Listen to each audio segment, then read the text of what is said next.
Hello and welcome back बच्चों। स्वागत है आप सब बच्चों का आज के इस लेक्चर में। बच्चों आज बात करने वाले हम करंट इलेक्ट्रिसिटी के कुछ बेहतरीन से सिलेक्टेड न्यूमेरिकल्स की, आपके जेईई एडवांस के जो पास्ट ईयर में पीवाईक्यूज जो क्वेश्चन आ चुके हैं उन सब का डिस्कशन करेंगे आपके 2025 एग्जाम के लिए।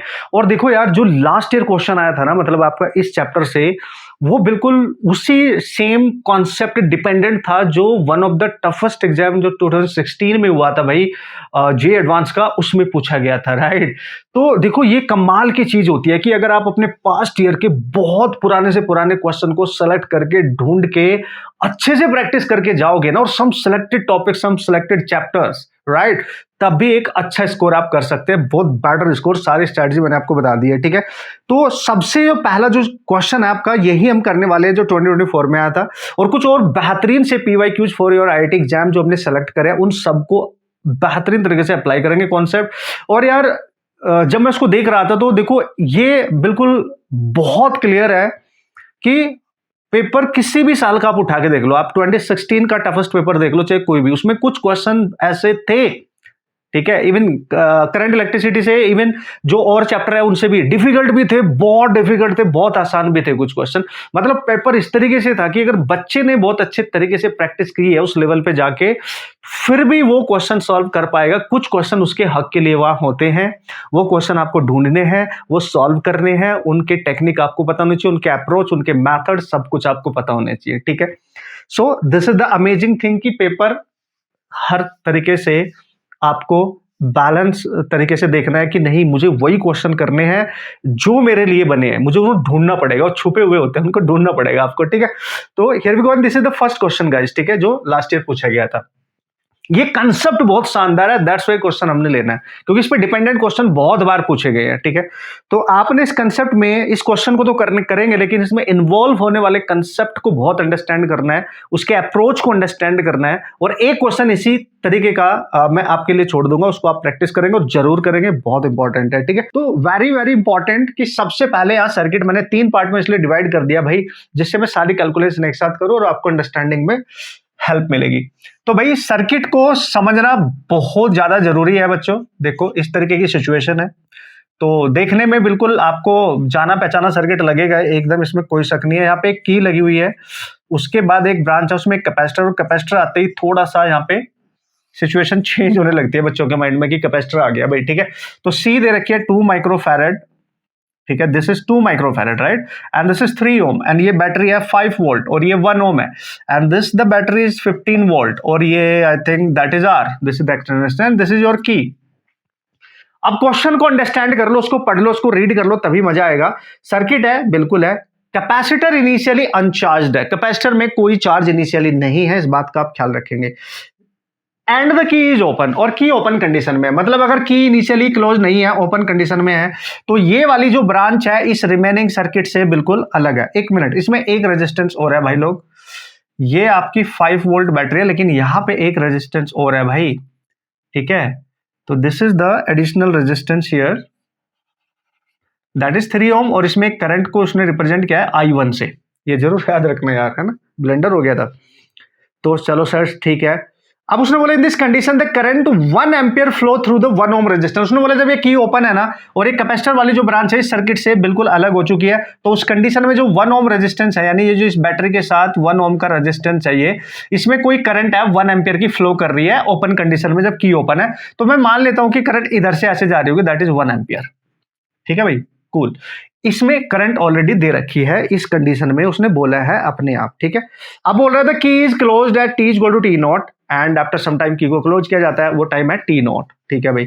विच of the following statement is are correct. E-1 की वैल्यू 0.36 दे रखी है, यूज तो होगी 100% अगर दे रखी है, ठीक है। अब बोल रहा है कि find the value of resistance R, R की वैल्यू बताओ, जो अननोन रेजिस्टेंस है यहाँ पे दिख रहा होगा आपको R, और ये सब आपने कैसे सॉल्व करना है ये बस आपने ध्यान देना है, ठीक है सर। फिर सेकंड ऑप्शन में बोला अगर t less than t not है, जब उसका समय t नॉट से कम होगा, t नॉट पे इस पर क्लोज कर रहे हैं लेकिन t नॉट से कम है, इसका मतलब वो ओपन कंडीशन वाली बात कर रहा है। तो बताओ I1 की वैल्यू क्या होगी, और वो 2 एम्पियर दे रखी। बताओ ये I1 जो करंट है इस 3 ओम में, इसकी वैल्यू 2 एम्पियर होगी कि नहीं, और जो रेजिस्टेंस है वो 3 ओम होगा कि नहीं, ये दे रखा है। देखो भाई बहुत आसानी से आप अंडरस्टैंड कर सकते हैं बच्चों।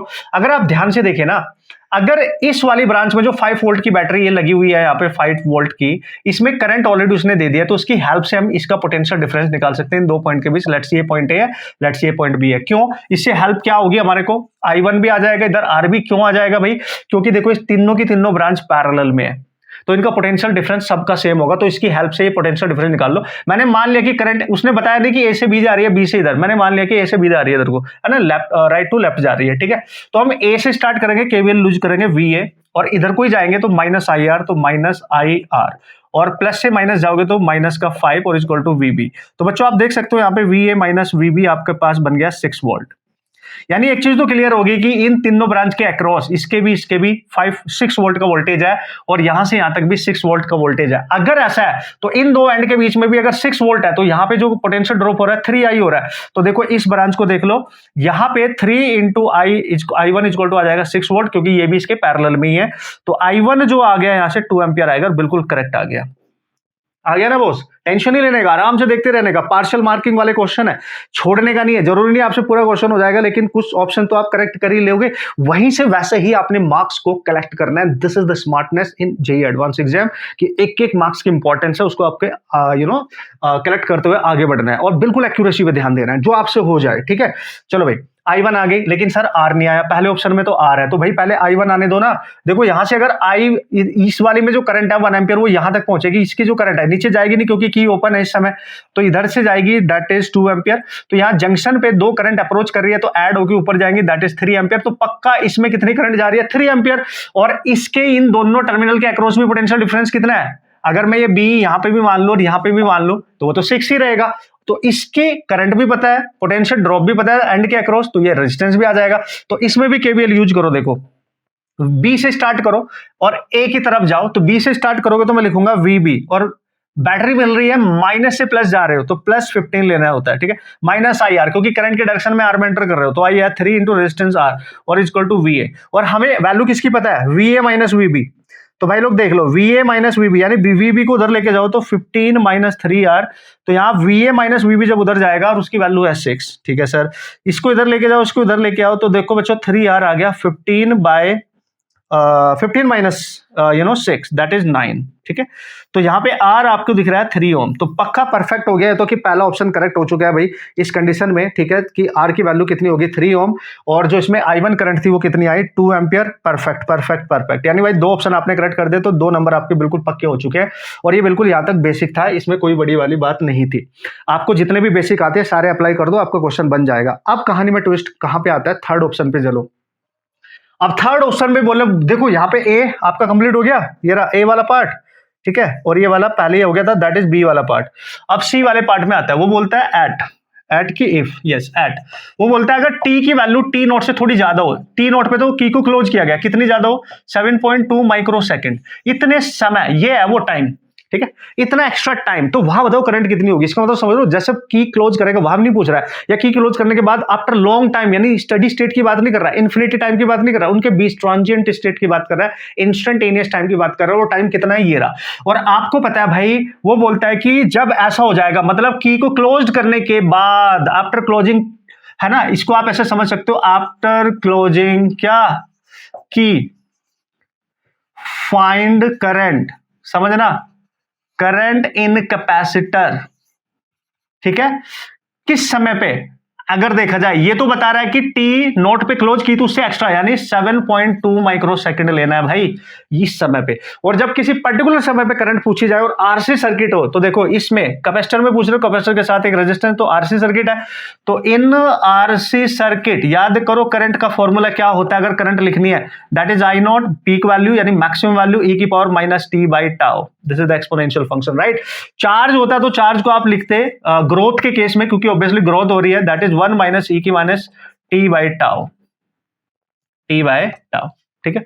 तो ये लेकिन हमारे से करंट पूछ रहा है, और इस करंट को अगर आप निकालना चाहते हो इस कंडीशन में, इस पर्टिकुलर कंडीशन में, तो आपको उसकी पीक वैल्यू चाहिए, आपको टाइम चाहिए, टाइम तो आपको दे ही दिया है, दिस इज द टाइम, और ये आपका टाइम कांस्टेंट है ना, इसकी तो कोई दिक्कत ही नहीं है। तो हम क्या करेंगे, आई इज इक्वल टू लिखेंगे, हमें ये नहीं चाहिए आई नॉट, आई नॉट अभी देखेंगे क्या होगा, हम यहां लिखेंगे ई माइनस टी, यानी 7.2 इंटू 10⁻⁻⁶। अब भाई टाउ क्या है, भाई टाउ होता है आरसी, है ना, आरसी होता है obviously, that is the product of capacitor और रजिस्टर। तो हम यहां लिखेंगे क्या भाई, ओहो, की को क्लोज्ड किया तो सर्किट बनाना पड़ेगा, तो टाउ को आपको लिखना पड़ेगा आर इक्विवेलेंट इंटू सी। ये ध्यान देना भाई, आर इक्विवेलेंट मतलब सर अभी बता रहा हूं, आई नोट को आपको लिखना पड़ेगा पहले इसका, क्योंकि ये इस पूरे सर्किट के साथ ये ब्रांच कनेक्ट हो जाएगी की को क्लोज करते ही। तो जो battery I is equal to होती है वी बाई आर, तो वी इक्विवेलेंट लेंगे, यानी ई इक्विवेलेंट लेंगे पूरा ईएमएफ, और जो आर इक्विवेलेंट होगा वो वाला लेंगे, और ई की पावर माइनस जो भी आएगा, अभी मैं टी बाई टाउ ही लिख रहा हूं, ठीक है, आप समझ आएंगे। तो पहले हमारा मोटो है इसको निकालना, फिर आसान हो जाएगी चीजें, ठीक है। तो हाउ टू फाइंड दिस, ठीक है, हाउ टू फाइंड दिस, उसके लिए हमें वहां पे जाना पड़ेगा, ठीक है। तो इसको दोबारा देखो, सर्किट को ध्यान से, सर्किट को दोबारा बनाएंगे, तो दिस इज माइनस प्लस, ठीक है भाई, इधर रेजिस्टेंस आ चुका है, अब सब कुछ पता है, तो यहाँ पे माइनस प्लस, इधर भाई आपका रेजिस्टेंस है, प्यार से देखते रहने का, और ये है, और यहाँ पे आपने की क्लोज कर दिया, देख लो की को क्लोज कर दिया गया है, और यहाँ पे कैपेसिटर और इसके साथ कनेक्टेड है। बच्चों प्यार से अगर आप देख पा रहे होंगे, थोड़ा सा फील आपको आ रहा होगा, 100%। दिस इज 15 वोल्ट बैटरी, ये 3 ओम आ गया था, 3 आया था मेरे ख्याल से, है ना, यस। और यहाँ पे 5 वोल्ट है, और ये ऑलरेडी 1 दे रखा था, और ये 3 दे रखा था, ठीक है भाई, और कैपेसिटर 2 माइक्रोफैराड है, एंड दिस इज 3 ओम। तो ध्यान से देखेंगे, अगर इसमें करंट निकालनी है, तो अगर ये तो आरसी वाली ब्रांच हो गई, ठीक है, इसमें अगर करंट निकालनी है आप लोगों को, ये जो करंट इसमें जा रही होगी उस पर्टिकुलर टाइम पे, उसके लिए आप इस इतने से सर्किट को ऑब्जर्व करो क्या है ना, this is the parallel combination यार, इन दोनों ब्रांच में सेल है उनके इंटरनल रेजिस्टेंस के साथ, इस ब्रांच में रेजिस्टेंस बैटरी नहीं है। अगर मैं एज्यूम कर लूं यहाँ पे एक बैटरी है ना, अगर मैं एज्यूम कर लूं जिसका 0 वोल्ट होगा और यहाँ 3, तो ये तीनों सेल पैरेलल में है, तो हम इनका ई इक्विवेलेंट निकालेंगे, आर इक्विवेलेंट निकालेंगे, वही इक्विवेलेंट इसमें कैपेसिटर की ब्रांच में करंट दे रहा होगा ना, ये ध्यान रखना है बस, this is the smart question, ये ध्यान रखना है। तो पहले इसका ई इक्विवेलेंट याद करो, इक्विवेलेंट कैसे होता था जब नंबर ऑफ सेल्स पैरेलल में होता है, ये तो आपको पता ही है। इसको E1 मानो, R1 E2 R2 E3 R3, ठीक है, over R1 plus E2 over R2 plus क्या लिखूंगा मैं, E3 over R3 over 1 by R1 plus 1 by R2 plus 1 by R3। Cool है, पहले ई इक्विवेलेंट निकाल लेते हैं। तो ई इक्विवेलेंट नेट जो ईएमएफ होगा, तो E1 कितना है भाई 15 बाई क्या लिखूंगा 3, फिर E2 क्या लिखूंगा 5 बाई 1, फिर क्या लिखूंगा 0 बाय 3, और डिवाइड में क्या करूंगा 1 by 3 plus 1 by 1 plus 1 by 3। ये नहीं लेना है, ठीक है, ये इसके साथ सीरीज में ये नहीं लेना है, ठीक है। इन तीनों सेल्स को देखो, इनका कॉम्बिनेशन देखो। अब यहां से इक्विवेलेंट निकाल लो, तो देखो दिस इज 5, ये तो 0 हो जाएगा, 0 बाई 3, तो ये 10 हो जाएगा। तो भाई यहाँ पे 10 बाई एलसीएम ले लो भाई, देखो इनका एलसीएम कितना आएगा 2 बाई 3 एंड प्लस 1, तो दैट इज 5 बाई 3, 5 बाई 3, तो देख रहे हो 6 वोल्ट आ गया, दिस इज 6 वोल्ट। यानी ई इक्विवेलेंट जो आ रहा है ना भाई, इन तीनों सेल के कॉम्बिनेशन का नेट जो इक्विवेलेंट ईएमएफ आ रहा है दैट इज 6 वोल्ट। यहां मैं वापस आऊंगा, ध्यान से समझ लेना, फिर इसको सॉल्व करेंगे, पहले इसको देख लेते हैं बहुत अच्छे से। 6 वोल्ट आ गया सर, मतलब इसको मैं हटा देता हूं, और ये तीनों के तीनों जो रेजिस्टेंस है वो किसमें है भाई, पैरेलल में, तो उनका आर इक्विवेलेंट क्या होगा, तो वो यहां से दिख ही रहा है तुम्हें, तीनों का आर इक्विवेलेंट जो यहां पे बन रहा है दैट इज 5 बाई 3, यानी 3 बाई 5 बनेगा, 3 बाई 5, क्योंकि उसका रिवर्स भी तो करोगे ये तीनों का। भाई यार मैं क्या बोलूं, देखो आर इक्विवेलेंट अगर निकालोगे तो 1 बाई R1 यानी 3 प्लस 1 बाई 1 प्लस 1 बाई 3, तो भाई यहाँ पे कितना आएगा 5 बाई 3 आएगा ना भाई, तो इसका आर इक्विवेलेंट चाहिए हमें, ये 1 बाई R है 5 बाई 3, तो आर इक्विवेलेंट क्या आएगा that is 3 by 5। You understood that. अब इस सबको हटा दो, स्पेस मेरे पास है तो मैं यहीं पे इसको इरेज करके ही बनाऊंगा भाई, और इसकी जगह इन सबका इक्विवेलेंट लिख दिया मैंने, बिल्कुल सेम सेंस में, ठीक है, सेम सेंस में, ठीक है, जैसे था ये माइनस था ये प्लस था, और इसका इंटरनल रेजिस्टेंस नेट आ गया है। तो इसका आया 6 वोल्ट, और ये आया कितना आया था भाई, this is 3 by 5, this is 3 by 5 मतलब 0.6 ऐसे लिख सकते हो, इतना ओम।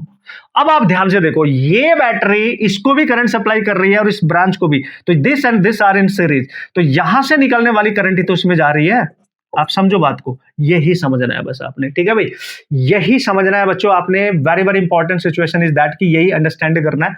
और इस केस में आपको इक्विवेलेंट भी मिलेगा, आपको आर इक्विवेलेंट कैसे कितना मिलेगा, ये इससे जाने वाली करंट इसमें और उसमें सीरीज में है, तो यहाँ पे आर इक्विवेलेंट कितना आ गया 0.6 प्लस दिस यानी 3.6 ओम, ठीक है। और इसका इक्विवेलेंट जो मैक्स वोल्टेज है वो कितना है 6 वोल्ट है।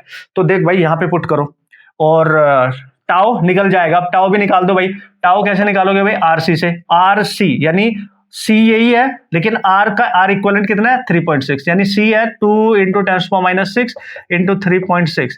तो भाई आ गया 2 इंटू 6 दैट इज 7.2 इंटू 10⁻⁻6, इतना आ गया टाउ, है ना, टाइम कांस्टेंट, सब कुछ पता है। यहां पे पुट करो, है ना, यहां पे देखो ई इक्विवेलेंट कितना है 6, आर इक्विवेलेंट कितना है भाई 3.6 इंटू ई की पावर माइनस टी कितना आया था 7 पॉइंट इंटू 10⁻⁻6, ये तो कमाल हो गया। और ये भी आया 7.2 इंटू 10⁻⁻6, ये पूरा पूरा कैंसिल है भाई, ठीक है। और ये भी कैंसिल है, देखो आई इक्वल टू आ रहा है तो 1 बाई ये 10/6 बचेगा और e की पावर -1 बचेगा। और कमाल की बात यह है कि e की पावर -1 0.36 दे रखा है, ये भी कैंसिल। तो आप देख सकते हो आंसर कितना बन रहा है भाई, 0.6 बन रहा है आई थिंक, ठीक है। Answer is 0.6, yes that is correct, 0.6 ampere. This is your current at that particular time guys, this is your current in the circuit, in this particular circuit at that particular situation. तो आपने question तो solve कर रहे हो, लेकिन approach matter कर रहा है कि कैसे अप्रोच करेंगे, बहुत ध्यान से समझना है। कब किस कंडीशन पे अप्लाई कर रहा है, जब भी आरसी सर्किट वाली चीजें आती हैं तो बच्चों उन पे ध्यान रखना होता है, सारे फॉर्मूले वगैरह आपको याद होने चाहिए very very strongly. Last option आपका है कि टी इन्फिनिटी, जब भी टी को बोल दे कि टी इन्फिनिटी पे बताओ, ध्यान से समझना। लास्ट ऑप्शन है उसका कि टी इन्फिनिटी का मतलब होता है after long time the key is closed, या आप स्टडी स्टेट की कंडीशन मान लेंगे इसको ऑब्वियसली, है ना, लॉन्ग टाइम आफ्टर, ठीक है। तो आफ्टर लॉन्ग टाइम क्या पूछ रहा है भाई, बताओ चार्ज ऑन द कैपेसिटर कितना हो जाएगा, अल्लाह, चार्ज ऑन द कैपेसिटर, तो चार्ज का फॉर्मूला ये रहा ना भाई, तो चार्ज हो जाएगा Q नॉट 1 माइनस ई की पावर माइनस टी, और वो तो इनफाइनाइट है तो ये वैल्यू टेंस टू करेगी 1 by infinite to tends to 0, तो यहाँ Q जो होगा वो Q नॉट के इक्वल होगा, और Q नॉट उसका मैक्सिमम चार्ज है, और मैक्सिमम चार्ज होगा Q equal to C with यानी C इंटू वी, ठीक है भाई, C इंटू वी। तो C कितना है और V कितना है वो सब आपको पता है। मैक्सिमम पॉसिबल जो वोल्टेज है 6 इंटू 2 दैट इज 12, तो ये आ जाएगा 12, मेरे ख्याल से दिस इज 12 माइक्रोकूलम, माइक्रोकूलम। ध्यान से समझ में आई बात, बिल्कुल बिल्कुल परफेक्ट ना, यस। सो सारे के सारे ऑप्शन करेक्ट है। और बढ़िया इंटरेस्टिंग कमाल की बात बताऊं, जो बच्चा जिसने एग्जाम दिया है ये ऑब्वियसली लास्ट ईयर 2024 में, वो ऑब्वियसली पास्ट ईयर के क्वेश्चन जो बच्चा करके गया होगा 100% उसने किया ही होगा। क्यों सर, कैसे, 2016 में डिक्टो टाइप का क्वेश्चन पूछा गया था, सारे के सारे ऑप्शन उसमें भी करेक्ट थे भाई, है ना। अप्रोच वहीं से सीख लो, यहाँ पे अप्लाई कर दो, ऐसे आते रहते हैं ऐसे क्वेश्चन। तो आपने ये आरसी सर्किट, और उधर आप जब उसमें पढ़ेंगे एसी वगैरह में, वहां पे भी आएंगे, ठीक है। ईएमआई में जब आप एप्लीकेशन करते हैं, एलसीआर वाले जो सर्किट होते हैं, एलआर सर्किट जो होते हैं, तो वहां पे और यहाँ पे इस टाइप के क्वेश्चंस पूछे जाने के पूरे पूरे चांस है, ये आप मान के चलो। तो देखो पहला ही क्वेश्चन कितना स्ट्रॉन्ग था, इस बात को आप समझो, ठीक है भाई, इस बात को आप समझ लो। अब चलेंगे हम नेक्स्ट क्वेश्चन की तरफ। होप सो आपको मजा आ गया होगा और आपने इसको अंडरस्टैंड किया होगा। इस कंसेप्ट को दोबारा देख लेना, अगर कहीं पे कुछ भी ऐसा लगा है दोबारा चेक कर लेना। इसी टाइप का सिमिलर क्वेश्चन मैं यहीं पे दे दूंगा, लेकिन सॉल्व तुमने करना है, 2016 में आया था, आराम आराम से सॉल्व करना, होता रहेगा, टेंशन नहीं है, ठीक है। प्रैक्टिस भी बेस्ट हो जाएगी और एक एडिशनल क्वेश्चन भी आपको सॉल्व करने को मिल जाएगा बच्चों, ठीक है बॉस। चलो भाई नेक्स्ट क्वेश्चन। हालांकि इसको बस आपने अंडरस्टैंड करना है 2015 एडवांस में। अगर मैं 2015 पर्टिकुलर ईयर की बात करूँ, जो मैं देख पा रहा हूँ यार, इसमें कम से कम एडवांस में मे बी पेपर 1 2 दोनों को मिला के 3 क्वेश्चन तो एटलीस्ट पूछे गए थे, मे बी ज्यादा हो सकते हैं, बट 3 तो मेरे को दिख ही रहे थे, राइट। तो ये भी कमाल की चीज है। उसके बाद क्वेश्चन 1 या मैक्सिमम 2 या 1 या 2 समटाइम इस तरीके की रेंज बन रही है, तो इस साल हो सकता है अच्छे चांस है बनने के, ठीक है। तो देखो भाई, ये बड़ा फेमस क्वेश्चन आपने देखा भी होगा, अगर जेई का एग्जाम जब आपने दिया, आपने पीवाईक्यू सॉल्व किए होंगे तो ऑब्वियसली आपने किया होगा, लेकिन यहाँ पे भी हमें डिस्कस करना तो बनता है, ठीक है। तो भाई इसको ध्यान से देखेंगे आप, तो ये रहा आपके पास इसका एक तरीके से फेस देख लो आप इसका, आप समझ जाएंगे ऐसे, ठीक है। तो इस बड़े वाले स्क्वायर शेप स्ट्रक्चर से एक छोटे वाला कट किया जा रहा है, ठीक है। इस तरीके की सिचुएशन आपको दिखाई दे रही होगी, दिस इज द सिचुएशन, और ये वाला कट किया गया इसके अंदर से, ठीक है भाई, ये देखो, है ना। तो इसके अंदर से इसको कट किया गया है, समझ गए होंगे आप? यस। तो this is the squares, small squares section जो है, और इस बड़े वाले स्क्वायर सेक्शन की जो डायमेंशन है दैट इज 7 mm, और चूंकि दोनों को लेंथ वाइज इस तरीके से कट किया गया तो इसकी जो लेंथ होगी 50 क्या दे रखी है mm, वो तो सेम ही रहेगी ऑब्वियसली, ठीक है, बिल्कुल सेम रहेगी सर। और अलग अलग मटेरियल के हैं, और ये जो डायमेंशन कट करी गई है दैट इज 2 mm की है, और स्क्वायर शेप्ड है तो हर जो साइड होगी ऑब्वियसली 2 mm की रहेगी। तो इस कंडीशन में क्वेश्चन क्या पूछना चाह रहा है ये इंपॉर्टेंट है, ठीक है, इस कंडीशन में क्वेश्चन क्या पूछना चाह रहा है, दिस इज इंपॉर्टेंट। अंडरस्टूड? चलो भाई देखते हैं। तो वो बोल रहा है कि भाई जो बड़े वाला है ना, एल्यूमिनियम का है वो स्क्वायर क्रॉस सेक्शन, और जो होल ड्रिल किया गया है उसके अंदर वो आयरन का है, ठीक है, ड्रिल किया गया है and is filled with the iron, sorry, है ना, इसके अंदर एक होल को ड्रिल किया गया है स्क्वायर इस डायमेंशन में, और उसके अंदर आयरन फिल कर दिया गया। यानी जो बड़े वाला है ये वाला समझो आप, ये एल्यूमिनियम का है, और इसके अंदर एक ड्रिलिंग कर दी इस वाले पर्टिकुलर डायमेंशन में, और यहाँ पे आयरन फिल कर दिया गया, आयरन का मटेरियल फिल कर दिया है। तो कमाल हो गया भाई, ठीक है। चलो भाई, मटेरियल अलग अलग, रेजिस्टिविटी अलग हो जाएगी, ठीक है। अब वो बोल रहा है इलेक्ट्रिकल रेजिस्टिविटी एल्यूमिनियम, यानी रेजिस्टिविटी फॉर एल्यूमिनियम, ए लिख रहा हूं मैं जस्ट, आप समझ जाएंगे। वो दे रखी है आपको 2.7 10⁻⁸, ठीक है। और जो आयरन वाले की रेजिस्टिविटी है उसको मैं आयरन वाले को मैं लिख रहा हूं एफ लिख देता हूं, ठीक है। तो ये दे रखा है आपको 1 × 10⁻⁷ ohm meter, obviously that is ohm meter, ये -8 है। कूल, रेजिस्टिविटी भी दे दी है भाई, okay. Then the electrical resistance between the two faces P and Q of the composite bar. अभी एक कंपोजिट बार है जिसका फ्रंट फेस ये रहा, obviously that is the P face, और जो पीछे वाला फेस होगा ऑब्वियसली वो Q होगा, ठीक है भाई। मैंने कंप्लीट नहीं बनाई, डायग्राम में आप देख लेंगे, उसमें कोई दिक्कत नहीं होनी चाहिए आपको, ठीक है। तो इसका मतलब हमें इक्विवेलेंट रेजिस्टेंस चाहिए। तो भाई इक्विवेलेंट रेजिस्टेंस निकालने के लिए आपको देखना पड़ेगा ये एक तरीके से सीरीज कॉम्बिनेशन है या पैरेलल कॉम्बिनेशन है, क्योंकि मटेरियल अलग हो गए हैं। तो एक चीज तो यहां से बिल्कुल क्लियर है, अगर आप ध्यान से देखोगे ना बच्चों, अगर ये अकेला होता तो अकेले में करंट जा रही होती, लेकिन इसके अंदर ड्रिल करके होल एक अदर मटेरियल फिल किया गया, तो इसका क्रॉस सेक्शन अलग है। आप ध्यान से समझिए, इसका क्रॉस सेक्शन अलग है। इस तरीके से अरेंजमेंट मान लो आप कि जब भी मैं यहां से सामने से करंट दूंगा तो कुछ करंट इसके अंदर जाएगी और कुछ करंट इसके अंदर जाएगी, और वो अलग अलग होगी, क्योंकि इनका देखो क्रॉस सेक्शन है ना, अलग अलग करंट जा रही है ना, इधर भी सेम पॉइंट पे ज्वाइन, उधर भी लास्ट में सेम पॉइंट पे ज्वाइन। तो एक चीज तो आपको क्लियर दिख रही होगी कि जो करंट दूंगा वो ऑब्वियसली डिवाइड होने वाली है, आयरन में आयरन के क्रॉस सेक्शन और उसके मटेरियल उसके अकॉर्डिंग जाने वाली है, और इसमें इसके अकॉर्डिंग जाने, इसकी डायमेंशन के अकॉर्डिंग जाने वाली है, राइट। इधर से एक एंड पे अलग ज्वाइन है इधर, मतलब ये एक तरीके का इस तरीके की सिचुएशन है कि अगर जो कोई भी करंट मैं दे रहा हूं तो दो तरीके की सिचुएशन में डिवाइड हो रही है, एक ऊपर और एक नीचे, मतलब ये पैरेलल कॉम्बिनेशन ही है, ये P साइड है और ये Q साइड है।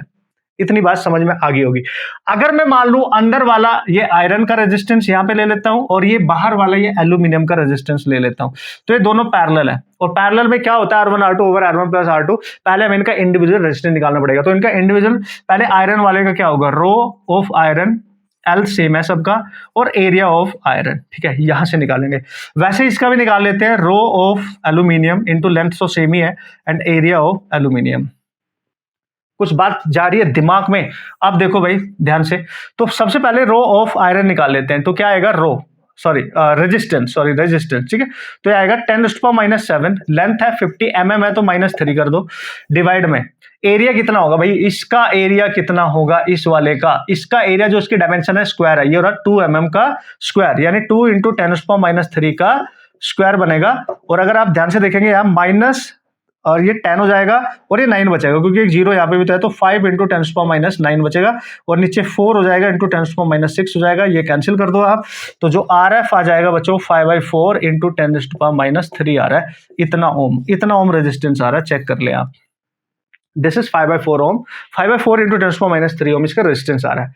Okay cool sir. अब अगर आप देखो इतने से सेक्शन में अलग मटेरियल फिल किया गया, अगर मैं इसको हटा दूं तो इतने से सेक्शन में जो मटेरियल है वो अलग तरीके का फिल है, तो ये जो रिमेनिंग होगा है ना, यानी इस पूरे एरिया में से जब इसको फिल नहीं किया था इतने से को हटा दो, वो रिमेनिंग का बचेगा, है ना, वो रिमेनिंग का बचेगा, तब जाके आप एल्यूमिनियम का एरिया यूज कर पाओगे। इस बात का ख्याल रखा है, क्योंकि एल्यूमिनियम के अंदर ही ड्रिल करके इसको फिल किया गया, तो इतने में एल्यूमिनियम नहीं है, तो पूरे एरिया में से ये एरिया सब्ट्रैक्ट करना पड़ेगा, तब इसका एरिया आएगा। इतनी बात समझ में आई? बिल्कुल। तो यहां पे रिमेनिंग वाले का तो ए डैश लिख सकते हैं हम इसको। तो आर रेजिस्टेंस निकालने के लिए एल्यूमिनियम का रो तो सेम 2.7 इंटू 10⁻⁸ ही लेंगे और लेंथ सेम ही रहेगी 50 इंटू 10⁻�3। ठीक है, mm को मीटर में चेंज कर लेंगे and this is not a big deal. बस आपको अंडरस्टैंड करना है कि सीरीज है कि पैरेलल है, उसी से क्वेश्चन, बाकी रोयल बाई या तो हर बच्चे को पता होता है। फिर ये पता करना है इफेक्टिव एरिया क्या है। तो इफेक्टिव एरिया इसका एक्चुअल में से इतना सब्ट्रैक्ट करना पड़ेगा, वो इफेक्टिव है। तो एक्चुअल का बनेगा 7 mm, यानी 7 इंटू -3 का होल स्क्वायर और -2 वाले को कट करके बाहर निकाल दिया है तो उसका होल स्क्वायर। ठीक है भाई लोग, तो चलो यहां निकाल लेता हूं। तो यहां पे आएगा आर एज इक्वल टू, ऊपर बच रहा है आपका 2.7 और -8 और एक -2 10 हो जाएगा 11 कर लिख लो, एक्चुअली 27 इंटू 5 इंटू 10⁻11 लिख लो और डिवाइड में आ जाएगा 7 का स्क्वायर करोगे बच्चों तो 49 आ रहा है और 2 का स्क्वायर करोगे 4 आ रहा है तो 45 आ जाएगा। तो 45 इंटू 10⁻6 तो है ही आपके पास। ठीक है, अब अगर आप ध्यान से देखेंगे ये 5 से कैंसिल हो गया, 9 आ गया और ये आ गया 3। तो यहाँ पे आर ए जो आ रहा है भाई लोग वो आ रहा है 3 इंटू 10⁻5। आई थिंक सो यही आ रहा है। ठीक है, और यहां पे अगर 5 आ रहा है ना भाई, यहां पे 5/4 इंटू 10⁻3 आ रहा है या 3 इंटू 10⁻5 आ रहा है। एक बार देख लो, -6 इसमें कैंसिल होगा तो यही बचना चाहिए एंड दिस इज इतना रेजिस्टेंस ऑफ एल्यूमिनियम वाले का इतना ओम। तो दोनों के रेजिस्टेंस आ गया, अब उनका कॉम्बिनेशन निकालना है, पहले सॉल्व कर लेते हैं फिर मैच करा लेंगे, कोई दिक्कत वाली बात नहीं है। तो क्या करेंगे सर, नेट इक्विवेलेंट निकालना है पी और क्यू के बीच। तो भाई पता है हमें आर एल्यूमिनियम इंटू आर, या तो ऐसे कर लो तुम्हारी मर्जी है या ऐसे ही कर लो जैसे करते हो यार। 1/r इक्विवेलेंट ही लिख देता हूं मैं डायरेक्ट और 1/r1 प्लस 1/r2 लिख देता हूं। ऐसे क्यों? R1 आप किसको मान रहे हो? पहले वाले को मान लो भाई, ये वाला। ठीक है, तो हम लिखेंगे 1 बाई कितना आया था भाई आयरन वाला 5/4 इंटू दिस, तो 4 ऊपर चला जाएगा 5 इंटू 10⁻3 हो जाएगा। ठीक है, वैसे इसमें एल्यूमिनियम वाले पे लिख लो प्लस 1 बाई, यहाँ पे आ रहा है 3 इंटू 10⁻5, तो 3 इंटू 10⁻5 आ रहा है। ठीक है भाई, अब हम यहाँ पे क्या करने वाले बच्चों, तो -3 है, अगर मैं -3 कॉमन ले लूँ तो 1/10⁻3 कॉमन हो जाएगा, यहाँ 4/5 बचेगा प्लस यहाँ -2 एक्स्ट्रा बचेगा ना, ऊपर लेके 100 जाओ, 100/3 कर लो, मेरे ख्याल से आप समझ गए होंगे। तो 1/10⁻3 कर लो। ठीक है, और ये आ जाएगा भाई 12 एंड ये आ गया 500 एंड ये आएगा 15। ठीक है, यही बन रहा है सर। अब यहाँ पे क्या करेंगे बच्चों, सॉल्व कर लेंगे तो ये आ जाएगा, इसको भी ऊपर लेके जाओ तो 1000 हो जाएगा एंड 5 12 हो जाएगा और बाद डिवाइड में 15 हो जाएगा। अब इसको सॉल्व कर सकते हैं आप, यही बन रहा है कि कुछ और बन रहा है, इसको आपने चेक कर लेना है। ऑप्शन तो ऐसा कुछ नजर नहीं आ रहा है boss. 15, okay there is some mistake, अच्छा माय मिस्टेक गाइस। ओके, एक चीज आपको अंडरस्टैंड करनी पड़ेगी कि ये 1/r इक्विवेलेंट चल रहा है भाई, है ना, दिस इज 1/r इक्विवेलेंट चल रहा है। ठीक है, ओके अब हम क्या करने वाले हैं, इसको जरा मैं हटा दे रहा हूं यहाँ पे, तो यहाँ कैलकुलेशन कर लेंगे हम थोड़ी सी। ठीक है, अब देखो अगर ये 1/r इक्विवेलेंट है तो r इक्विवेलेंट को आप क्या लिखने वाले हैं, चलो भाई देख लेते हैं। तो आप लिखेंगे इसको 10⁻3 ऊपर जाएगा, 15 ऊपर जाएगा और डिवाइड में आ जाएगा 512 आ जाएगा भाई, है ना, परफेक्ट। तो अब इसको सॉल्व करना है बच्चों आपने। ठीक है, इसको आप सॉल्व करें, अगर सॉल्व कर सकते हैं तो -3 है ये, तो इसको 3 से सॉल्व कर सकते हैं या 5 से। ओके गाइस, सो एक चीज का ख्याल रखना है आपने इसमें, बिफोर सॉल्विंग दिस फर्दर आपने ऑप्शन को ध्यान से देखना है, क्योंकि ऑप्शन इस तरीके से डिजाइन किए गए, थोड़ा सा आपने यहाँ पे दिमाग लगाना पड़ेगा। और ऑप्शन में माइक्रो ओम में आंसर है, तो यहाँ पे -3 आ रहा है तो माइक्रो बना लो पहले, उससे क्या होगा आसान हो जाएगा आपके लिए क्वेश्चन। तो 15/512 एज इट इज रखना है, और अगर इसको -6 करना है तो 30 आपको यहाँ पे इंक्रीज करनी पड़ेगी और 10⁻6 हो जाएगा। ठीक है, तो this is your micro condition. अब आप इसको कैंसिल कर सकते हैं, देखो 2 से कैंसिल करो पहले इसको, और कैंसिल करते जाओ जब तक आपका आंसर मीट ना करे। ठीक है, तो ये माइनस में हो गया और इसको 2 से कैंसिल करो, इसको 2 से कैंसिल करो, तो ये आएगा 7500। ठीक है, तो ये आ जाएगा आपके पास हाँ ठीक है, और डिवाइड में इसको 2 से कैंसिल करो तो ये आएगा 2 5 6। ठीक है, I think this is the situation. ठीक है, राइट, अब फिर से कैंसिल करो, देखो माइक्रो में चल रहा है ये, ध्यान रखना, मैं यहाँ पे कैंसिल कर रहा हूँ जस्ट, तो इसको कैंसिल करेंगे, 3 आएगा 7 आएगा। ठीक है, 3 7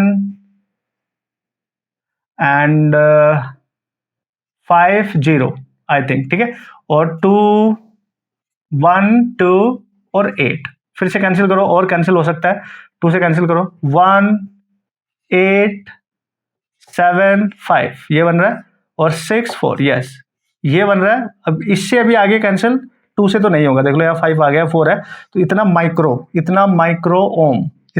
ओम आएगा, ठीक है। और इसी के टर्म्स में आपके आंसर हैं भी, तो थोड़ा सा स्मार्टली आपने ध्यान देना है यहाँ पे। तो 1875/64 micro ohm is the correct answer, ये ध्यान देना है। बाकी तो ये इसमें यही था, कैलकुलेशन पे ध्यान देना था और अपने आंसर को थोड़ा सा मैच करा लेना था, एंड दिस इज अमेजिंग, ठीक है।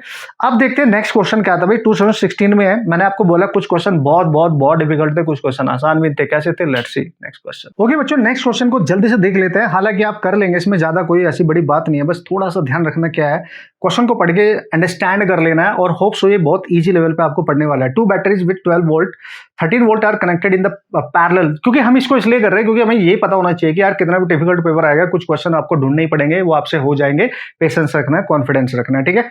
ओके, 2 बैटरीज है जिनका ईएमएफ दे रखा है, पैरेलल में कनेक्ट है, लोड रेजिस्टेंस के साथ कनेक्ट है, ठीक है भाई, ठीक है। और कुछ इसके बारे में उनका कुछ, और उनका इंटरनल रेजिस्टेंस भी दे रखा है, तो पैरेलल कॉम्बिनेशन ऑफ सेल वाला केस ही बन गया कि भाई इस तरीके से मैं मान लेता हूँ, पहली वाली battery with its internal resistance and there is a load resistance, तो ये दोनों सेल इस तरीके से हैं, और लोड रेजिस्टेंस यानी ये 1 ओम 2 ओम है, इसकी बैटरी कितनी कितनी है भाई, बैटरी देख लेते हैं, that is 12 and 13, that is 12 and 13, ठीक है।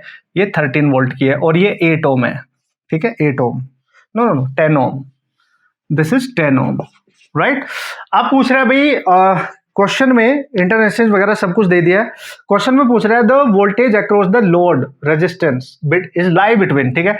तो इसके अक्रॉस जो वोल्टेज होगा वो हमें निकालना है, तो उसके लिए इसमें करंट पता होनी चाहिए कि इसमें कितनी करंट है, तो इसके अक्रॉस जो वोल्टेज ड्रॉप होगा वो तो हम निकाल ही लेंगे, V इक्वल टू IR से, ठीक है, करंट पता होनी चाहिए। तो आपको बताइए दोनों पैरेलल में है तो उनका इक्विवेलेंट निकाल लो, तो इक्विवेलेंट कैसे आएगा भाई, E1 over R1 plus E2 over R2 over 1/R1 plus 1/R2, अभी अभी आपने किया था।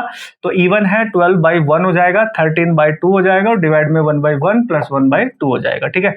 तो यहां से आप देखेंगे, सॉल्व करेंगे बच्चों, तो दैट इज 24 एंड प्लस 13/2 आएगा, और ये 3/2 आएगा, ये कैंसिल हो जाएगा। तो आप देखो 7 to 37 बाय कितना बन गया, 3 बन गया, इतना इक्विवेलेंट आ गया। चलो भाई ठीक है, इक्विवेलेंट आ गया। अब ये दोनों रेजिस्टेंस पैरेलल में है तो उनको आर इक्विवेलेंट भी निकालना पड़ेगा, तो भाई आर इक्विवेलेंट 2 रेजिस्टेंस है, तो 1 into 2 1 + 2 एंड दैट इज 2/3 आ गया। ठीक है, अब इन दोनों से जो करंट इसमें जाएगी वो करंट आप इस लोड रेजिस्टेंस में निकाल सकते हो। तो करंट निकालने के लिए आपको टोटल ईएमएफ चाहिए होता है और टोटल रेजिस्टेंस, तो टोटल रेजिस्टेंस इन दोनों को मिला के इसके साथ सीरीज में हो जाएंगे, तो 10 + R इक्विवेलेंट कर लेंगे, ठीक है भाई। तो ये करंट निकालनी जरूरी है, तो E इक्विवेलेंट कितना आया भाई, 37/3, ठीक है, दिस इज 3, 10 + R इक्विवेलेंट कितना आया भाई, 2/3, तो दैट इज 37/3, और डिवाइड में आ जाएगा 32, 3 into दिस 30 + 2 दैट इज 32/3, ये कैंसिल हो जाएगा। तो आप देख सकते हो 37/32 is the current in the this particular resistance.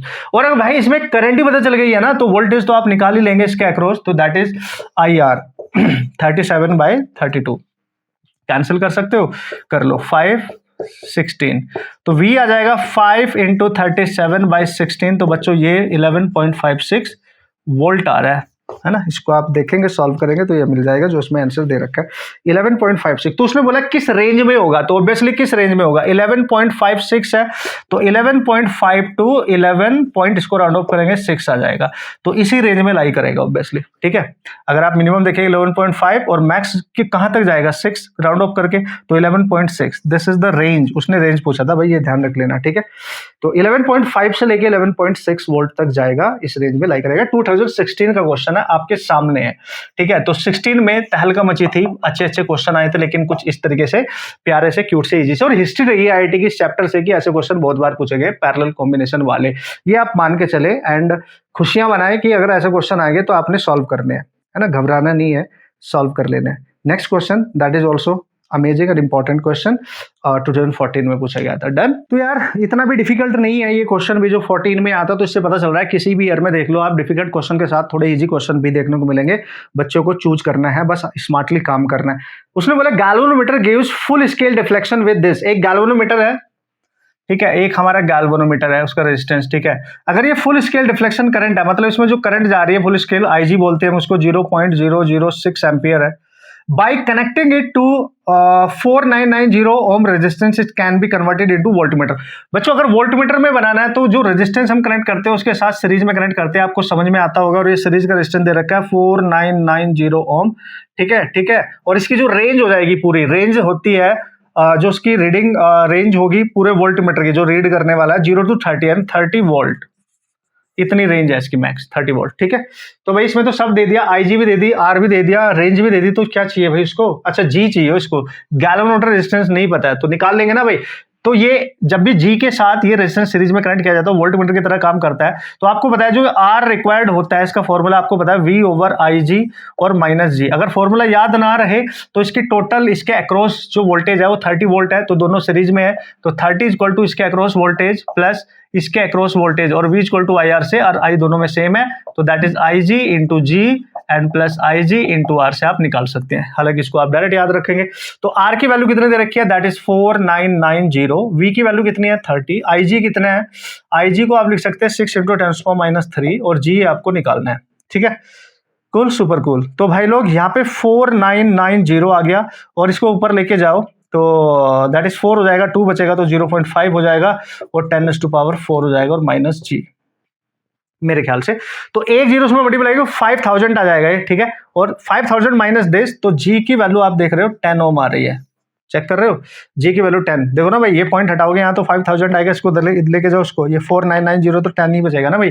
तो जी आ गया जो अननोन था। अब आगे देखते हैं क्या पूछ रहा है, अब आगे पढ़ लेते हैं। अब वो बोल रहा है कि if it is connected to इतने resistance and it becomes an ammeter of range 0 to 1.5 ampere. मतलब अगर उस गैल्वेनोमीटर को ना सीरीज में कनेक्ट ना करके रेजिस्टेंस उसके साथ पैरेलल में कनेक्ट करेंगे तभी तो एमीटर बनेगा। तो पैरेलल में जो रेजिस्टेंस कनेक्ट होता है शंट होता है और उसकी वैल्यू दे रखी है यहाँ पे 2N/249 ओम, ठीक है भाई। ऑब्वियसली एन इज अननोन तो एन ही पूछ रहा है। इट बिकम्स एन एमीटर की रेंज करंट दे दी, तो उसमें जो मेन करंट है उसकी जो रेंज दे रखी है दैट इज 1.5 एम्पियर दे दिया। और ये कुछ फुल स्केल बन जाती है और कुछ ये शंट में जाती है, तो पता ही होगा आपको। और ये शंट रेजिस्टेंस है, ठीक है। This is the situation. तो बताओ एन की वैल्यू क्या है यहाँ पे? तो भाई कॉन्सेप्ट अप्लाई कर लो। देखो मेन करंट भी दे दिया आपको, जी भी पता है अब आपको, है ना, और शंट की वैल्यू भी पता है। और शंट की वैल्यू होती क्या थी याद करो, एस इक्वल टू होता था बच्चों I G into G over I minus I G, यही होता था ना। शंट नहीं आता तो ये पैरेलल है, निकाल लेना, लेकिन याद रखना चाहिए। एस की वैल्यू कितनी है रही 2N/249 इक्वल टू आई जी कितना है भाई, I G this is your I G 6 into 10⁻³ और इंटू जी कितना है भाई 10 ओवर आई कितना है भाई 1.5 माइनस ये है 0.006। अगर आप ध्यान से देखें मैं अप्रोक्सीमेशन यहाँ पे अप्लाई कर रहा हूँ, पूरा कंप्लीट सॉल्व नहीं कर रहा हूँ, आंसर आपको मिल जाएगा। तो ये 1.5 is very very greater than value comparatively to this, इसके सामने बहुत नेग्लिजिबल है, इसको मैं हटा दे रहा हूँ। तब सॉल्व करेंगे तो जल्दी से हो जाएगा। 249 इक्वल टू, तो 6 इंटू 10⁻⁻, यहाँ 2 बच जाएगा और यहाँ 1.5 बचेगा, तो यहाँ 4 बचेगा मेरे ख्याल से, ठीक है। पॉइंट हटाओगे 60, 15 से डिवाइड करोगे दैट इज 4। तो आप देख पा रहे होंगे यहाँ 2N/249 आ गया बच्चों, और यहाँ पे 4 इंटू 10⁻² बच रहा है और ये भी कैंसिल हो जाएगा 2, इसको इधर मल्टीप्लाई कर दो। तो यहाँ पे जो n दिख रहा है आपको 2 इंटू 249 बन रहा है और 10⁻² भी है। सॉल्व करो 8 9 4 इतना आ रहा है और यहाँ पॉइंट लगा दो तो 4.98 आ रहा है। तो ऑब्वियसली मैंने इसको नेगलेक्ट किया तो 5 के अप्रोक्स ही आएगा, तो n की वैल्यू इंटीजर में यहाँ 5 ही आएगी, है ना। n की वैल्यू 5 आएगी। इस तरीके से भी आप यूज कर सकते हैं अपने concept, that is not very difficult. बस दोनों चीज पूछ ली, वोल्टमीटर भी पूछ लिया, एमीटर भी, दोनों को कॉम्बिनेशन अप्लाई कर दिया तो एक क्वेश्चन उसने बना दिया। और इजी भी है अगर बच्चे ने प्रैक्टिस की है, और नहीं किया तो भाई डिफिकल्ट है ऑब्वियसली, ठीक है। चलो भाई नेक्स्ट क्वेश्चन, अमेजिंग क्वेश्चन 1978। इसलिए मैं पुराने क्वेश्चन करता हूं क्योंकि बहुत क्वेश्चन करंट ईयर जो आपके एग्जाम होते हैं उनमें कहीं ना कहीं वहीं से कॉन्सेप्ट को यूज करके बनाए जाते हैं। तो जब बच्चा उसको सॉल्व करके जाता है तो उसका माइंडसेट एकदम तैयार रहता है, उसको पता होता है कि इस टाइप के क्वेश्चन मैंने किए, मैं अप्रोच कर सकता हूँ। That is the amazing thing, right. चलो भाई पहले पढ़ लिया जाए, अच्छा क्वेश्चन है, इसमें कोई शक वाली बात नहीं है और बढ़िया से आपने अंडरस्टैंड भी करना है। अगर इस टाइप का क्वेश्चन देखने को मिलेगा तो आप कर सकते हैं, ठीक है।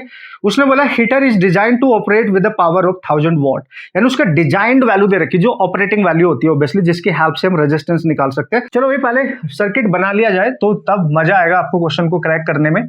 तो एक रेजिस्टेंस ये रहा और नीचे को एक उसके अक्रॉस पैरेलल में रेजिस्टेंस कनेक्ट है और हीटर को यहाँ पे कनेक्ट कर देगा। Let's see this is the heater, तो उसकी अपनी एक ऑब्वियसली रेंज होगी तो ये बैटरी यहाँ पे लगा दी गई है, कितने वोल्ट की है, 100 वोल्ट की बैटरी सप्लाई लगा दी गई है जो इसको करंट सप्लाई करेगी पूरे सिस्टम को। इतनी बात तो समझ जाएंगे, बिल्कुल सर। और बी और सी पॉइंट यहाँ पे है, this is the B point and this is your C point guys, and this is 10 ohm resistance, ठीक है। और ये अननोन रेजिस्टेंस, ये हीटर है, और हीटर का जो डिजाइंड पावर है, इसकी डिजाइंड पावर कितनी है जिसपे इसको डिजाइन किया गया, 1000 वॉट है। ध्यान से समझना, जो डिजाइंड वैल्यू होती है ना, उन पे रेजिस्टेंस निकाल सकते हो आप उस पर्टिकुलर थिंग का, बल्ब का, हीटर का, समझ गए। इन ए 100 वोल्ट लाइन, ठीक है, it is connected in combination with the resistance of 10 ohm and with the resistance R to a 100 volt main supply shown in the figure. What will be the value of R, R की वैल्यू बता दो, so that the heater operates with a power of 62.5 watt. वो बोल रहा है कि इस आर की वैल्यू बताओ, मेनली इसका मेन पर्पज यही है कि आर निकालो। अगर ये हीटर डिजाइंड किया गया 1000 वॉट पे, लेकिन अगर इसको ऑपरेट करे केवल एंड केवल हम इसका जो इसको हम यूज करें 62 पॉइंट किस पे 5 वॉट, इसका हम वॉट पे हम इसको यूज कर रहे हैं, अगर इसको ऑपरेट कर रहे हैं, तो आर की वैल्यू बताओ। तो एक चीज मैं आपको बता दूं, बैटरी से जो करंट निकलेगी ना, पहले समझो, बैटरी से करंट यहां जाएगी, यहां कुछ करंट इसमें जाएगी, लेट्स सी कुछ करंट इसमें जाएंगी, ये दोनों तो पैरेलल है, आप समझ रहे हो, ये दोनों तो पैरेलल है, बिल्कुल सर। तो हमारे को क्या चाहिए, हमारे को आर चाहिए, तो भाई पहले नेट करंट निकाल लो। आप नेट करंट निकालोगे तभी कुछ हो सकता है ना। नेट करंट के लिए वोल्टेज पता, टोटल रेजिस्टेंस पता, 3 रेजिस्टेंस है, हीटर भी एक रेजिस्टेंस है, उसका भी निकालना पड़ेगा, ये भी अननोन, ये भी अननोन, ये पता है केवल, ये दोनों पैरेलल में है। तो लेट्स रीड्रॉ द सर्किट। अब ध्यान से देखो, ये 10 ओम है, और इसी के साथ यहाँ पे भी एक हीटर का रेजिस्टेंस है RH मान लो, और इसी के पैरेलल में एक रेजिस्टेंस R है, ठीक है। अब समझना भाई, एक सिंपल सर्किट बना लेते हैं इसको, है ना, कॉम्प्लेक्स नहीं करने का, दैट इज 100 वोल्ट। तो यहां से जो भी करंट जाएगी, इसमें तो सेम ही करंट जा रही है, दैट इज 10, लेकिन ये दोनों पैरेलल है, तो इनका पहले इनका वैल्यू निकालना पड़ेगा आपको, और उससे भी पहले RH निकालना पड़ेगा। तो याद करो, जब रेटेड वैल्यूज गिवन है आपको 1000 की, तो रेजिस्टेंस निकालने के लिए क्या यूज करते हैं, V²/P, और इसके अक्रॉस वोल्टेज क्या होगा वो समझना पड़ेगा। वोल्टेज तो सर है नहीं है, ये बात तो सही है, लेकिन कमाल की चीज है कि पावर दे रखी है, और पावर दे रखी है तो उसकी हेल्प कैसे ले सकते हैं हम, ठीक है, उसकी हेल्प हम कैसे ले सकते हैं, 1000 वॉट पे उसको ऑपरेट किया जा रहा है, और क्या मैं करंट की हेल्प से यूज कर सकता हूं, है ना। They both are in parallel, they both are in parallel, this one and this one as well. तो यार एक चीज हो सकती है कि अगर इसको हम ऑपरेट कर रहे हैं इस पर, तो ये इस पर इसमें जो करंट जा रही होगी वो निकाली जा सकती है, यस वो निकाली जा सकती है, क्योंकि उसने लास्ट में बोला है कि what will be the value of R so that the heater operate with the power of this. तो इस पे जब इसका जो वैल्यू इसमें अप्लाई की गई है पावर से, और इसमें करंट निकाली जा सकती है इस वाले में, अगर करंट आ गई तो भाई बात बन जाएगी, है ना, करंट आ गई तो बात बन जाएगी। हमें इसका रेजिस्टेंस चाहिए, उसके लिए हमें पावर दे रखी है, और उसकी हेल्प से हम वोल्टेज निकाले, हाँ वोल्टेज निकाले, यस वोल्टेज निकाल सकते हैं। तो मैं क्या लिखने वाला हूं, ये जिसपे इसको ऑपरेट किया जा रहा है, P=V², है ना, बाई आर, ठीक है, P=V²/R। तो प्रॉब्लम तो सेम ही है, तो फायदा क्या हुआ मेरे को, प्रॉब्लम तो सेम ही है बॉस। हाँ एक चीज हो सकती है कि अगर मैं करंट को देखूं तो आर तो मेरे को नहीं पता है, बट यहां से जो नेट करंट है ना, यहां से जो नेट करंट है वो डिवाइड हो रही है, और ये दोनों पैरेलल में है, तो मैं इनमें करंट की वैल्यू फाइंड आउट कर सकता हूँ किसी तरीके से, ठीक है। तो this is how we can find this, R=V²/P हो गया, ओके। और चलो पहले टोटल करंट को देख लेते हैं, है ना, रेजिस्टेंस तो हमारे को निकालना ही पड़ेगा, पर पहले टोटल करंट देख लेते हैं। तो भाई ये दोनों पैरेलल में है, ठीक है, तो मैं लिख लेता हूं भाई ये दोनों पैरेलल में है, और इनका पैरेलल कॉम्बिनेशन इसके साथ सीरीज में होगा, इसलिए तो मैं लिखूंगा यहाँ पे I=100/10 plus RH into R over RH plus R। इतनी बात आई, ये नेट करंट है भाई लोग, ठीक है, इतना आपको समझना पड़ेगा यहाँ पे। This is your net current guys, this is your net current. अच्छा सर ठीक है, अब ये नेट करंट में से जो इसमें करंट जा रही है उसको कैसे निकाल सकते हो, तो इसमें जो करंट जा रही है उसको आप कैसे निकाल सकते हो, देखो आपको पता है पैरेलल कॉम्बिनेशन में दो होते हैं, यहां से करंट आई जा रही है तो इसमें लेट्स सी I1 जा रही है, इसमें I2, तो पैरेलल में अलग अलग करंट कैसे निकालोगे, तो I1 when two resistance are in parallel, तो करंट टोटल करंट ले लो, और इसमें निकालनी है तो इसके जो पैरेलल में रेजिस्टेंस है वो लेना होता है, यानी R, और डिवाइड में दोनों का सम R plus R into H, यही करना है ना भाई। अब यहां से I की वैल्यू पुट करो, तो यहां से I1 आएगा, ठीक है I1, तो I की वैल्यू कितनी है, I की वैल्यू है 100 इंटू 100 इंटू ये R हो जाएगा, और डिवाइड में ये पूरा का पूरा है और इसको थोड़ा सा और सिंप्लीफाई करो, देखो 100 ओवर इसका एलसीएम लोगे 10 प्लस दिस बनेगा, तो ये बन जाएगा भाई लोग 10 into R H plus 10R plus R into R H, और डिवाइड में आ जाएगा आर एच प्लस आर। ठीक है, ये बन रहा है, तो इसको ध्यान से समझना। और यहां पहले से R प्लस आर एच है, तो यहां पे क्या आएगा इसके नीचे 10 into R H plus R, कितना 10R और plus R into R H. ठीक है सर, इतना आ रहा है, और यहां पहले से ही क्या है that is R plus are H. ठीक है, और इसके डिवाइड में भी क्या है आर एच प्लस आर, तो ये वाला तो कैंसिल हो चुका है। ठीक है, this one is cancel out, right. अब आपके पास यहां पे अगर आपको I1 मिल जाए और RH मिल जाए तो ये अननोन रेजिस्टेंस R आ जाएगा। ये सिचुएशन आपके पास यहां पे बच रही है। ठीक है, अब बच्चों यहां पे आपको ये समझना पड़ेगा कि भाई यहां पे ये वैल्यू जो है इसको हम कैसे निकाल सकते हैं। हीटर को ऑपरेट किया जा रहा है विद 62.5 वॉट, यार इसका यूज कर सकते हो आप 62.5 वॉट। ओके यस, इसका यूज आप कर सकते हो। वोट है, हाँ वोट है, इतने पे ऑपरेट किया जा रहा है। 1000 जो है वो उसकी डिजाइंड वैल्यू है ना, वो उसकी डिजाइंड वैल्यू है। ओके, तो यार एक चीज कर सकता हूं मैं कि ये 100 वोल्ट है ना भाई, दिस इज 100 वोल्ट, और जो करंट जा रही है इसके अक्रॉस कितना वोल्टेज होगा, इसके अक्रॉस कितना वोल्टेज होगा, वो भी तो निकाला जा सकता है। ओके गाइस, तो इसमें एक लाइन आपने बहुत ध्यान से पढ़नी है। इट इज, देखो इसमें जब तक ये I1 इसमें जाने हीटर में जाने वाली करंट नहीं आएगी ना तब तक ये क्वेश्चन सॉल्व नहीं होगा। और ये क्वेश्चन इसमें जो अननोन वैल्यू है वो क्या दे रखी है, RS दे रखी है, यानी जो हीटर है ना, उसका जो रेजिस्टेंस है उस पर फोकस करो। ठीक है, वो भी अननोन ही है हमारे पास, ये R आएगा ही नहीं, दो अननोन है। तो यार ध्यान से आपको एक चीज अंडरस्टैंड करनी है कि it is connected in a combination with the resistance 10 ohm and resistance R to a 100 volt mains. तो इसका मतलब जिस वोल्टेज पे इसको डिजाइन किया गया वो यूज कर लो, और वोल्टेज 100 वोल्ट, तब जाके आपका रेजिस्टेंस आ जाएगा। यानी रेजिस्टेंस पहले निकालो, V दे रखा है 100 का स्क्वायर और पावर है भाई 1000, ध्यान से समझेंगे तो 1000 IE4 होगा तो 10 ओम आएगा। तो this is the resistance of heater actually, cool है, दिस इज द रेजिस्टेंस। बस एक अननोन आपका हो गया क्लियर। अब आपको I1 चाहिए, अगर इसका रेजिस्टेंस मिल गया ना भाई तो I1 भी आ जाएगी, this is not a big deal now.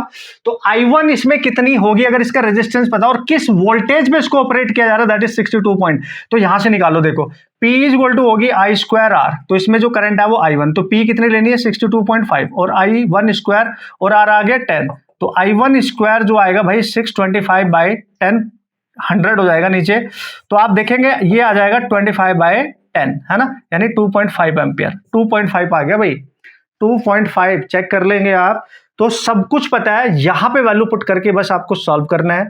ये थोड़ा सा आपने ध्यान देना, देखो कैसे I1 कितना आया भाई 2.5, या फिर इसको ऐसे भी लिख सकते हो 5/4, तो भाई 5/4 लिख लो इसको। ठीक है, तो यहां पे क्या लिखूंगा मैं 100 इंटू R। ठीक है, और ये तो कैंसिल हो गया था, यहाँ पे 10 इंटू R, और 10 इंटू 10 कितना हो जाएगा, RH ऑलरेडी 10 आया तो 100 हो जाएगा, और ये 10R बचेगा, और ये R इंटू RH बचेगा। ठीक है, तो ये भी 10R बचेगा क्योंकि ये भी 10 है, तो ये 20 हो जाएगा, तो ये 100 हो जाएगा, तो यहाँ लिखेंगे 100 प्लस 20R। ठीक है भाई लोग, ओके सर। अब हम क्या कर रहे हैं, इसको मल्टीप्लाई कर देंगे, इसको सॉल्व कर लेंगे, थोड़ा और सिंप्लीफाई कर सकते हो तो कर सकते हो।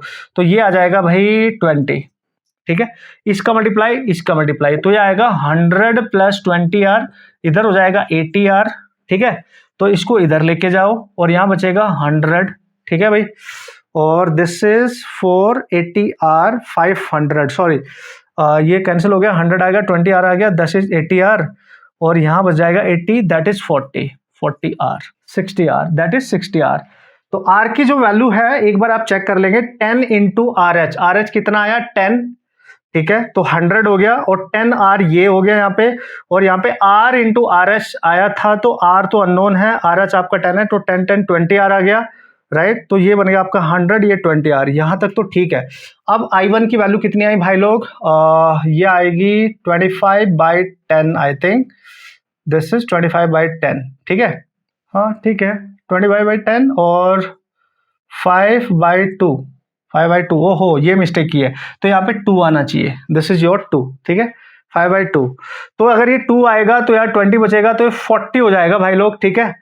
तो यहाँ पे आपने समझना है, तो दिस इज 5/2, यहाँ 20 आएगा, 40, तो 100 + 20r = 40r। इसको इधर लेके जाओ, तो 100 = 20r। थोड़ा कैलकुलेशन पे ही आपने ध्यान देना है, नथिंग एल्स।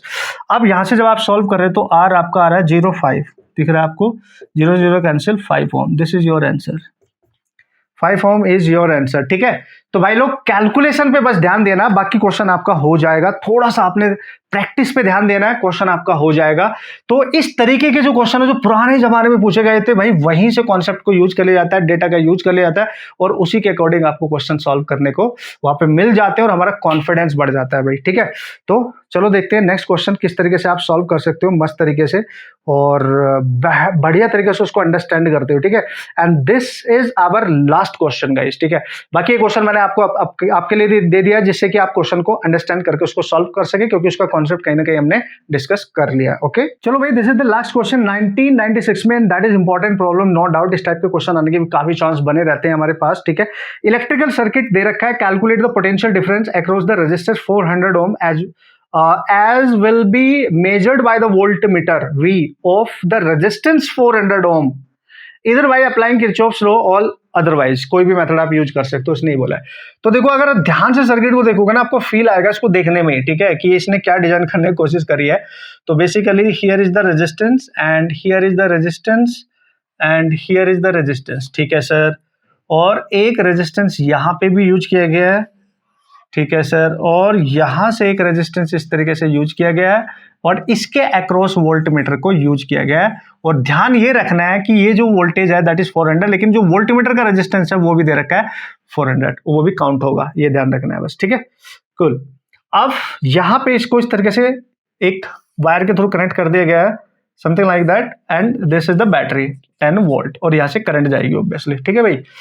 तो यहां से जो करंट होगी यहां डिवाइड हो जाएगी, इसमें लेट्स सी करंट I1 जा रही है, और इधर जो करंट जाएगी लेट्स सी वो I2 जा रही है। ये 100 ओम है, and this is also 100, and this is also 100, and this is 200।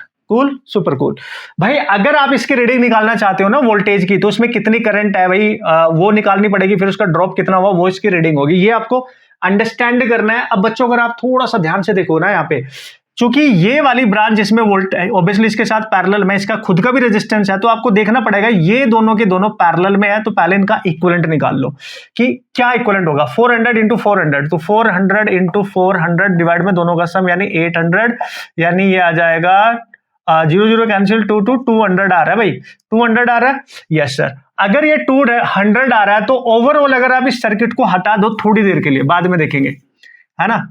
यहां पे अगर मैं 200 लिख लूं, ठीक है, अभी हम बाद में देखेंगे। अब तू ध्यान से देख भाई, बैटरी के पॉजिटिव टर्मिनल से ये दोनों रेजिस्टेंस डायरेक्ट कनेक्ट है, नेगेटिव टर्मिनल से ये दोनों रेजिस्टेंस डायरेक्ट कनेक्ट है, यानी इन दोनों का रेशियो देख लो, 200 200 1 आ रहा है, 100 100 1, यानी तो बैलेंस व्हीटस्टोन ब्रिज है, देख पा रहे होंगे। तो ये जो ये वाला रेजिस्टेंस में कोई करंट नहीं जाएगी, पोटेंशियल डिफरेंस 0 हो जाएगा, तो उसको आप एलिमिनेट करेंगे। अब जाके आप क्वेश्चन सॉल्व करेंगे। सर आप ऐसा क्यों कर रहे हो? मैं इसलिए कर रहा हूं जिससे कि मैं इसमें करंट निकाल सकूं, इस पर्टिकुलर रेजिस्टेंस में जिसके अक्रॉस वोल्टमीटर लगाया गया है, यानी वोल्टमीटर यहां पे लगाया गया है। तो इसकी रीडिंग इसमें जाने वाली करंट पे, और इसमें जाने वाली करंट है I2, तो I2 इसमें जाएगी। Got it? Yes sir, perfect. तो अब आप क्या करने वाले, इसको सिंप्लीफाई कर लो, बिल्कुल ऐसे देखो, ये दोनों सीरीज में, ये दोनों सीरीज में, तो बिल्कुल ऐसे लिख लो, एक ये रेजिस्टेंस, एक ये रेजिस्टेंस, और नीचे भी एक ये रेजिस्टेंस, एक ये रेजिस्टेंस, ठीक है। और यहां पे एक बैटरी लगा रखी है, simple, that is what, 10 volt. और यहां पे आप लिख सकते हैं 100 ओम, और यहां पे लिख सकते हैं 200, और यहीं पे वो वोल्टमीटर आपका यूज किया गया है, और ये obviously 100 and this is also 200। तो बच्चों यहां से जो भी करंट आएगी ना, है ना, ध्यान से देखेंगे, अगर आप जो भी करंट निकालोगे तो टोटल करंट निकाल लो पहले। टोटल करंट आएगी 10/R इक्विवेलेंट, R इक्विवेलेंट ये दोनों सीरीज में 300 300, तो इनका जो R इक्विवेलेंट आएगा दैट इज 300 × 300/600 आएगा ना भाई, तो 2 0 कैंसिल, 2 आ गया, और 150 आ गया, ठीक है, 150 ओम। तो यहाँ पे 150 लिख देंगे, तो दैट इज 150, ये हो गया कैंसिल। तो आई आ रही है नेट 115, इतनी आ रही है, ठीक है, इतनी करंट आ रही है। तो ये करंट इधर भी नीचे भी सेम रेजिस्टेंस है, ऊपर भी सेम है, तो डिवाइड हो जाएगी, हाफ हाफ हो जाएगी। तो जितनी करंट इधर जाएगी उतनी करंट इधर जाएगी, ऊपर ऊपर नीचे सेम रेजिस्टेंस है, तो हाफ हो जाएगी इसकी भी। ठीक है, तो अगर ये 1/15 है और दो पार्ट में बच्चों इसको आप डिवाइड कर रहे हो तो आपको दिख रहा होगा यहाँ पे, तो दिस इज 1/30, ये इसमें भी जाएगी 1/30, तो 1/30 एम्पियर ऊपर जाएगी 1/30, यानी इसकी हाफ हो जाएगी। ठीक है, अब इसमें जाने वाली करंट और इसमें सेम रहेगी, तो इसमें जो करंट जाएगी वो इसके अक्रॉस जो वोल्टेज ड्रॉप करेगी वही इसका रीडिंग होगा, यानी V = IR, तो 1/30 इंटू 200 यानी 20/3 volt is the reading. Check out कर लो, आसानी था, इसमें कोई बड़ी बात नहीं थी, बस ये कॉन्सेप्ट आपको पता होना चाहिए। अगर वोल्ट मीटर की रीडिंग दे रखी है तो उसका रेजिस्टेंस दे रखा है, तो उसका यूज करके यहाँ पे इक्विवेलेंट निकालना था, तब जाके सॉल्व करना था। ठीक है, और अगर वो ना गिवन होता तो ऑब्वियसली आप फिर आराम से क्वेश्चन को जो दे रखा था, जैसे दे रखा था उसके अकॉर्डिंग आप सॉल्व कर सकते हैं। तो these are the some important problem for your IIT advance 2025 बच्चों, इससे हेल्प मिलेगी आपको क्वेश्चन को अंडरस्टैंड करने की। इसके रिगार्डिंग इंडिपेंडेंट क्वेश्चन अगर आते हैं तो आप बच्चे उसको कर सकते हो। एक क्वेश्चन आपके लिए मैंने छोड़ दिया है, उसको आप प्रैक्टिस करेंगे और आप मेहनत करते रहे। जस्ट आपके पास 2 डेज हैं, 3rd डे को तो आपका फाइट होने वाला, एग्जाम होने वाला है। लेकिन मोस्ट इंपॉर्टेंट मैं एक बार फिर से आपको बता दूं, जो मैंने आपको बताया है, जो मैंने बोला वो मैं कंप्लीट कराऊंगा। ठीक है, जो सब टॉपिक है आपने बहुत अच्छे तरीके से एरर और डायमेंशन को बहुत अच्छे से कर लेना है। ठीक है, और भी अच्छे तरीके से कर लेना है। ठीक है, कुछ मैंने आपको करा दिया। मॉडर्न फिजिक्स को अमेजिंग तरीके से कर लेना है, जितने मैंने क्वेश्चन करा दिए वो भी कर लिया ना, बहुत अच्छे से अपने अगेन अगेन प्रैक्टिस कर ली तो मजा आ जाएगा। सारे कॉन्सेप्ट रिवाइज करके जाना, ये आपकी जिम्मेदारी बनती है। जितने भी कॉन्सेप्ट है, फॉर्मूले कॉन्सेप्ट सब आपको आने चाहिए। ठीक है, ये आपको, और जो इलेक्ट्रोस्टैटिक है वो भी हो जाएगा, करंट इलेक्ट्रिसिटी आपका हो गया है, ये वाले पार्ट वेरी वेरी इंपॉर्टेंट। ठीक है, heat and thermodynamics, heat and thermo, यही आपकी सिलेक्शन कराएंगे, यही आपका कट ऑफ कराएंगे, अच्छा स्कोर आपको दिला देंगे 100%। फिर मैं कोशिश करूंगा लास्ट डे आपको एक सब टॉपिक की कंबाइंड वीडियो बना के दूं, जिसमें सब टॉपिक्स आएंगे। मे बी डॉपलर वाली आ जाएगी, डॉपलर इफेक्ट हो जाएगा उसमें। ठीक है, और रोटेशन का एक एंगुलर मोमेंटम वाला कॉन्सेप्ट हो जाएगा, रोटेशन का। ये सब टॉपिक्स आपके पास रहने वाले हैं बच्चों। ठीक है, तो इनका और इलेक्ट्रोमैग्नेटिक वेव पे भी कभी कभी क्वेश्चन आ जाता है, हालांकि उसको आप कर भी लेंगे, उससे ज्यादा डिफिकल्ट क्वेश्चन नहीं आता। मेंस लेवल पे अगर आपने प्रैक्टिस किया तो आप वहां से क्वेश्चन कर सकते हैं। मे भी मैं कोशिश करूंगा यहाँ पे EMI से एक कॉन्सेप्ट लूं, जिसपे क्वेश्चन लगभग हर साल आ ही जाता है, उसको मैं कंबाइंड करूंगा और इन पे कुछ क्वेश्चन सेलेक्ट करके एक वीडियो बना दूंगा। बाकी सब कुछ आपके सामने है, ज्यादा आपने लोड अदर चैप्टर्स की नहीं लेनी है लास्ट मोमेंट में। ठीक है बच्चों, टेक केयर, ख्याल रखें अपना, प्रैक्टिस करते रहे और अच्छे से रिविजन करते रहे। All the best.